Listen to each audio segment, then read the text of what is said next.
Queridos amigos, un gusto estar nuevamente con ustedes, con un look nuevo. Ya está haciendo calor, bueno, a esta hora ya no está tan caluroso, pero es cambio de estación, cambio de performance. Les saludo en el amor del Señor, es bueno estar con ustedes nuevamente.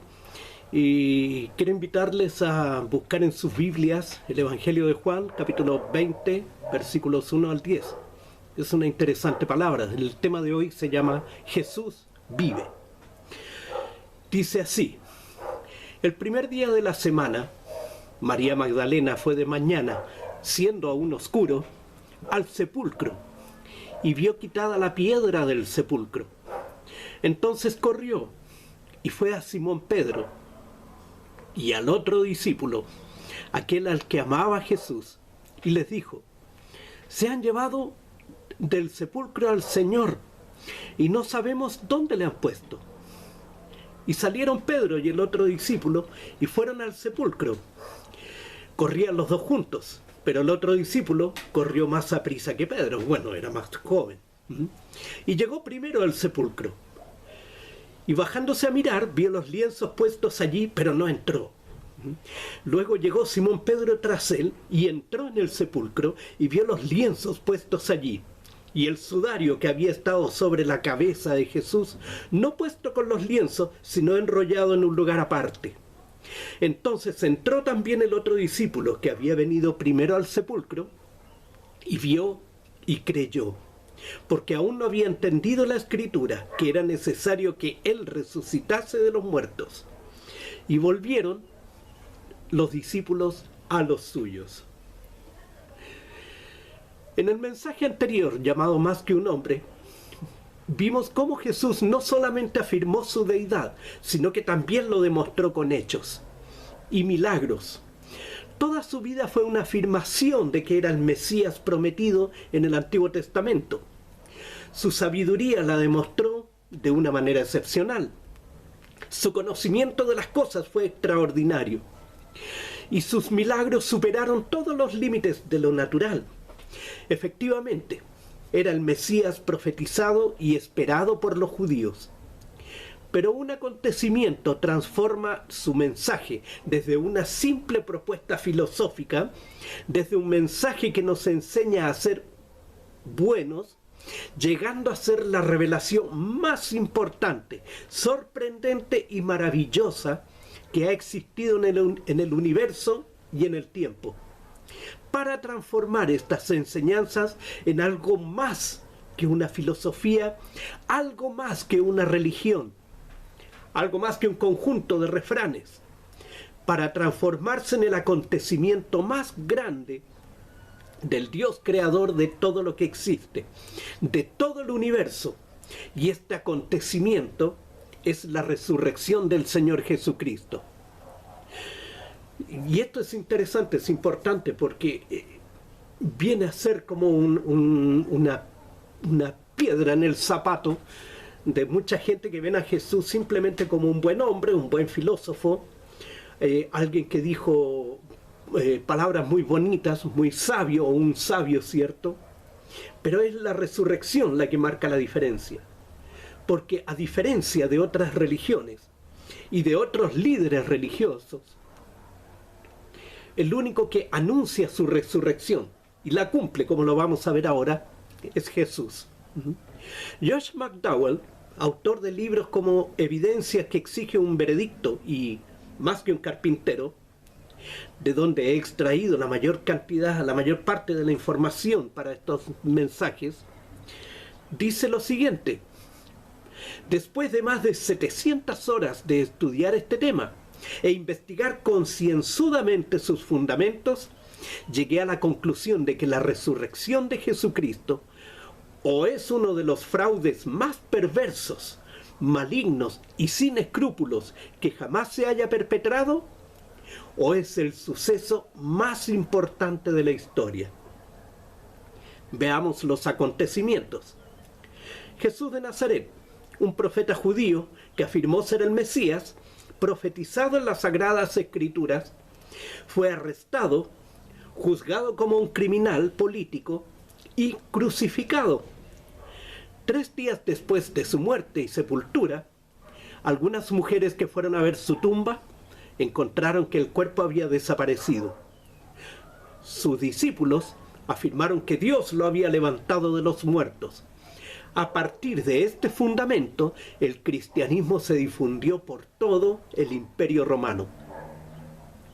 En cuanto a su sepultura, de acuerdo a las costumbres funerarias de los judíos, el cuerpo de Jesús fue envuelto en un lienzo y luego de haber untado el cadáver con alrededor de 45 kilos de especies aromáticas. Después que el cuerpo fue colocado en una tumba cavada en la montaña, pusieron en la entrada una piedra muy grande de aproximadamente 2 toneladas.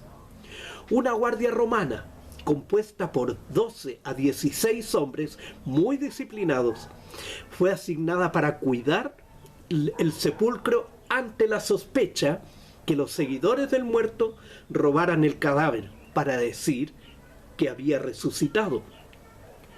Sobre la piedra de la entrada se colocó un sello romano que indicaba poder y autoridad. Cualquiera que rompiera el sello habría sido crucificado con la cabeza hacia abajo. Sin embargo, al tercer día la tumba estaba vacía.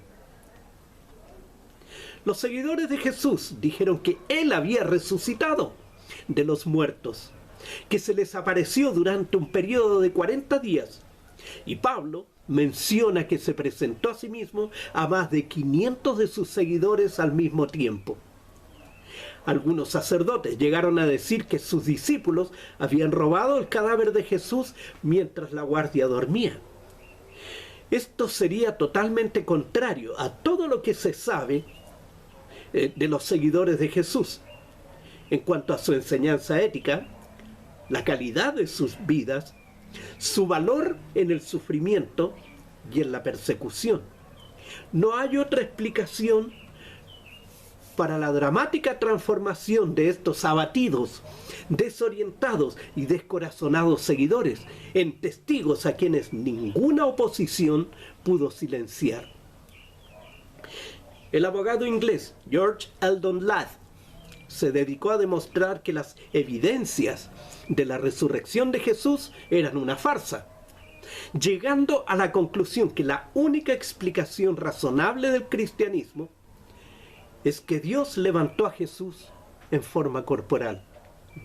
Lo más importante es que el individuo que cree en el Señor Jesús puede experimentar personalmente el poder de Cristo resucitado en su vida. ¿Cómo? Mira las conclusiones que llegó este abogado. Puede saber que sus pecados son perdonados. Luego, puede tener más seguridad en la vida eterna. Los que creen en su nombre resucitarán de entre los muertos. Pueden ser librados de una vida vacía y sin significado para ser transformados en una nueva criatura en Cristo Jesús. Pero ¿qué hay con los testigos hostiles? Aquí hemos hablado del testimonio amigo, es decir, de los discípulos, los seguidores de Jesús, historiadores y abogados intelectualmente convencidos de la resurrección de Jesús. Pero ¿qué pasa con aquellos declarados enemigos de esta nueva fe? Mateo 27, del 62 al 66, nos relata el temor de los principales sacerdotes y fariseos, quienes fueron a hablar con Pilato para que pusiera una guardia en la tumba hasta el lunes. Pues sabían que Jesús había predicho su resurrección y no querían que los discípulos robaran el cuerpo. ¿Qué tiene de interesante esto? Que los fariseos, siendo judíos escrupulosos de la ley, escrupulosos de sus mandatos, violaron su propio reglamento, considerando de que el viernes era el día de preparación para ellos, porque venía no solamente el Shabbat, el reposo, el día de reposo, sino que además venía la celebración de la Pascua. Por lo tanto, ellos, dentro de lo que era su doctrina, su religión, ellos se purificaban y evitaban contaminarse con los gentiles. Sin embargo, ellos fueron a hablar con Pilato. Curioso, ¿no? Ahora bien, menudo engaño, ¿no? Un grupo de dolidos, Mateo 27, sí, ya lo dijimos. Menudo engaño, dijimos, un grupo de dolidos y derrotados seguidores contra el ejército más preparado de la historia, quienes conocían el castigo por quedarse dormidos en una guardia y por permitir que se rompiera el sello romano. El castigo era la muerte inmediata. Luego, en Hechos 4:18 y 5:28, los fariseos y sacerdotes prohíben a los discípulos hablar de Jesús. Ahora bien, si el cuerpo aún hubiera estado en la tumba, a los sacerdotes les habría sido fácil desacreditar a los seguidores de Jesús, mostrando el cuerpo o diciendo: ahí está la tumba, cerrada todavía, hay una roca de 2 toneladas sellando la entrada y está el sello romano que impide la entrada. Pero no tenían el cuerpo. Tampoco les dijeron: ustedes lo tienen, devuélvanlo. Por otro lado, los discípulos no necesitaban mostrar el cuerpo, pues muchos ya habían visto al Señor. Interesante, ellos reconocían entonces que algo había pasado, aún dentro de su terquedad, dentro de lo cerrado que estaban, reconocían que algo había acontecido con Jesús. El gobernador e historiador romano Tácito dijo en el año 112 después de Cristo: Nerón castigó con las penas más refinadas a unos a quienes el vulgo odiaba por sus maldades y llamaba cristianos. El que les daba este nombre, Cristo, había sido condenado a muerte durante el imperio de Tiberio por el procurador Poncio Pilato. Esta funesta superstición, recuerden que Nerón no era, Tácito no era cristiano. Esta funesta superstición, reprimida por el momento, volvió a extenderse no solo por Judea, lugar de origen del mal, sino también por la ciudad de Roma. Lo interesante de esta afirmación es que Tácito corrobora que Jesús, 1, fue una persona histórica. 2, fue ejecutado por Poncio Pilato. 3, en el 65 después de Cristo, la fe cristiana se había extendido por todo el Mediterráneo, desde Judea a Roma, con una intensidad tal que el emperador de Roma sentía que tenía que tratar con esto. Observe también que Cornelio Tácito dice estas cosas como un testigo hostil, ya que considera el movimiento que Jesús comenzó como una funesta superstición. Josefo, un historiador y líder militar judío que escribió para un público romano, resume la historia de la nación judía desde el inicio hasta su tiempo, el tiempo de él, que es más o menos el 90 y algo después de Cristo. Y cubre este periodo de tiempo y la carrera de Jesús con estas palabras: en este tiempo existió un hombre sabio de nombre Jesús. Este es un judío, ya es más precavido en lo que dice. Su conducta era buena y era considerado virtuoso. Muchos judíos y gente de otras naciones se convirtieron en discípulos suyos.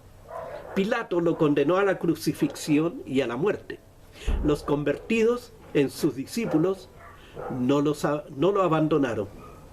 Relataron que se les había aparecido 3 días después de su crucifixión y que estaba vivo. Entonces, parece que a partir de estos atisbos en el pasado, que la muerte de Cristo fue un evento muy conocido y su resurrección fue anunciada en el mundo romano por sus discípulos. En relación con esto, es el silencio de los enemigos de los discípulos, judíos o romanos, quienes intentaron, ¿cierto?, contar seriamente la historia real o mostrar cómo los discípulos se equivocaron. No podían, no tenían cómo, no tenían argumentos para demostrar si los discípulos se habían equivocado o no. Por último, una cita bíblica que está ahí en Lucas capítulo 1, versículos 1 al 4, dice: puesto que ya muchos han tratado de poner en orden la historia de las cosas, que entre nosotros han sido ciertísimas, tal como nos lo enseñaron los que desde el principio lo vieron con sus ojos y fueron ministros de la palabra, me ha parecido también a mí, después de haber investigado con diligencia todas las cosas desde su origen, escribírtelas por orden, para que conozcas bien la verdad de las cosas en las cuales has sido instruido. Que Dios les bendiga grandemente, que Dios les guarde, les cuide y prospere sus vidas. Gracias.